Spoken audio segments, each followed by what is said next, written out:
Bonsoir, bonsoir. Merci comme ça. Je vous remercie tous d'être présents. Nous venons de participer à un beau match de football qui s'est déroulé vraiment dans la solidarité, dans la convivialité, dans un bon état d'esprit. Moi, qui suis médecin, je suis le docteur Armand Guelcap. J'ai fait de la lutte contre les morts subites sportives mon cheval de bataille depuis le décès de Marc Bienfou. Marc Bienfou qui était un ami, qui était un frère, qui est décédé, et je me suis senti totalement impuissant. Et lorsque j'ai réfléchi aux causes de son décès, je me suis rendu compte que son décès était un arbre qui cache la forêt et qu'il fallait essayer de débroussailler un peu cette forêt-là pour qu'on puisse épargner énormément de vie. Dans notre communauté, il y a eu énormément de personnes qui ont fait des malaises et qui malheureusement sont décédées. Et parfois dans une certaine ignorance. Il faut qu'on fasse reculer au maximum cette ignorance-là. Ici en France, on a entre 1000 et 1500 personnes qui décèdent tous les ans d'une mort subite sportive. Très souvent, c'est aussi par ignorance. Ignorance notamment des causes de la mort subite sportive. Très souvent, on met ces causes-là dans le dopage. Le dopage est une cause, mais elle n'est pas la cause primordiale. La cause primordiale des morts subites sportives sont des causes cardiaques. C'est les causes, la mort subite sportive au départ est une cause d'origine cardiaque. C'est très souvent des personnes comme vous et moi qui avons des maladies du cœur qui sont existantes, mais que nous ignorons. Nous pouvons vivre toute notre vie avec ces maladies du cœur sans qu'elles nous décompensent, mais au cours de notre activité physique, de notre activité sportive, de notre sport passion, elles peuvent un jour ou un autre décompenser. Mais pour éviter qu'elles puissent décompenser et entraîner notre vie, nous emporter, il faut de la prévention.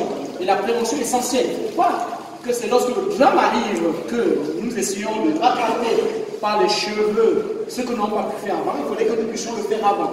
Qu'est-ce qu'il faut faire avant? C'est très simple. Il faut, c'est très important et c'est le message essentiel que j'ai voulu passer à travers cette rencontre sportive. C'est le message d'une visite médicale préalable. C'est très important. Je sais que dans des structures comme le Variété, tout ça c'est bien codifié, tout ça c'est bien protocolisé, mais chez les gens qui font du sport dimanche, comme dans Santé Sport, c'est pas toujours codifié parce que les gens n'ont pas pratiqué du football depuis très longtemps, ils n'ont pas pratiqué le sport depuis très longtemps, et un jour ils décident de passer un bon moment avec des copains, et malheureusement, n'ayant pas fait cette visite, ils ne savent pas s'ils ont une maladie cardiaque sous-jacente, résistante, qu'ils ignorent. Donc cette visite est capitale. C'était le premier message que je voulais faire passer. Pensez à passer cette visite médicale. Cette visite médicale permet aux médecins de pouvoir vous interroger et de savoir si vous êtes à risque de mort subite sportive.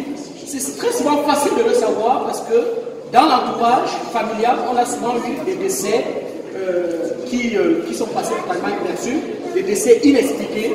La mort subite est une mort vraiment naturelle, brutale, mais totalement inattendue qui va survenir chez une personne qui pratiquait son sport et qui va le survenir soit pendant la pratique du sport, soit dans l'heure qui suit la pratique du sport, soit dans le vestiaire et même parfois au domicile. Ça, c'est le premier point. Le deuxième point, je l'ai parlé, j'ai parlé des causes de la mort subite sportive. Mais le troisième point, il faut écouter les alertes. Lorsqu'on pratique son sport, il faut savoir écouter son corps. Et ça, c'est très important. Vous pratiquez ce sport comme tout à l'heure, vous avez joué.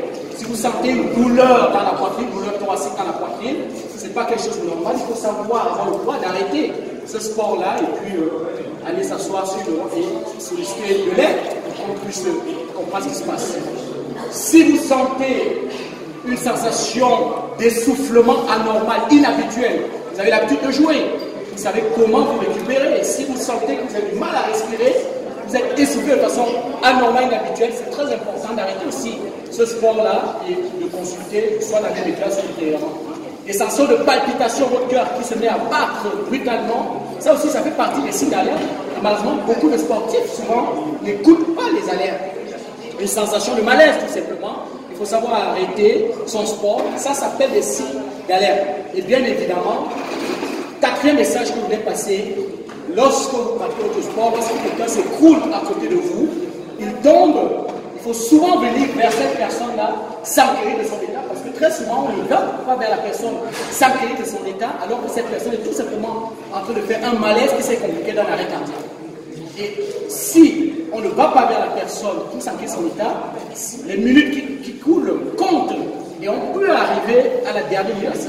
On peut s'en rendre compte assez tardivement, alors qu'il faut savoir détecter très rapidement l'arrêt cardiaque du sportif, le malaise chez le sportif. Il faut rapidement savoir si c'est un malaise sain ou c'est un malaise qui se complique de l'arrêt cardiaque.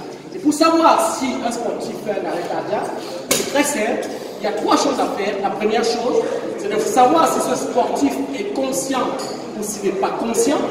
Donc, s'il est conscient, il va vous répondre lorsque vous posez la question. S'il n'est pas conscient, il ne vous répond pas. Et la deuxième chose, c'est de savoir si le sportif respire ou s'il ne respire pas.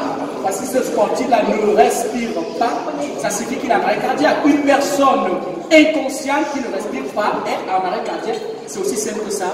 Et la troisième chose, dès que vous avez demandé de l'aide, il faut commencer le massage cardiaque. Le massage cardiaque, c'est un geste qui est très simple. On n'a pas besoin vraiment d'une grande formation pour le faire. Il faut, cette personne qui est allongée par terre, il faut tout simplement poser ses mains au milieu de la poitrine et masser cette personne en attendant que des secours arrivent. Et bien évidemment, je suppose, dans cette enceinte, je l'ai vérifié, il y a toujours un défibrillateur, parce que c'est pas la première fois que j'y viens, il y a un défibrillateur.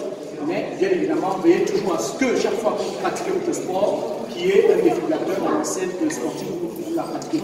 Le défibrillateur, c'est un appareil médical qui est aujourd'hui indispensable dans la course du médecin sportif et dans l'enceinte de mon pratiqueur sport, parce que la majorité des malaises cardiaques, je l'ai dit, la majorité des malaises sportifs, sont en rapport avec les malaises cardiaques. La mort subie du sportif est d'abord une mort de gîte cardiaque. Le défibrillateur, c'est un appareil qui va permettre de restaurer le rythme cardiaque qui très souvent va se mettre à battre très vite, le cœur qui va se mettre à s'emballer. On part d'un rythme de 70 à des rythmes qui montent jusqu'à 300. Le sang ne monte plus au niveau du cerveau, c'est l'arrêt cardiaque et le défibrillateur qui est posé sur la personne qui fait son arrêt cardiaque et de restaurer l'activité de ce cœur. Donc voilà des messages simples que j'ai voulu vous faire passer. J'espère que j'ai pu faire passer au moins 1 ou 2 personnes ces messages simples. Transmettez-les dans votre entourage et je vous remercie pour votre attention.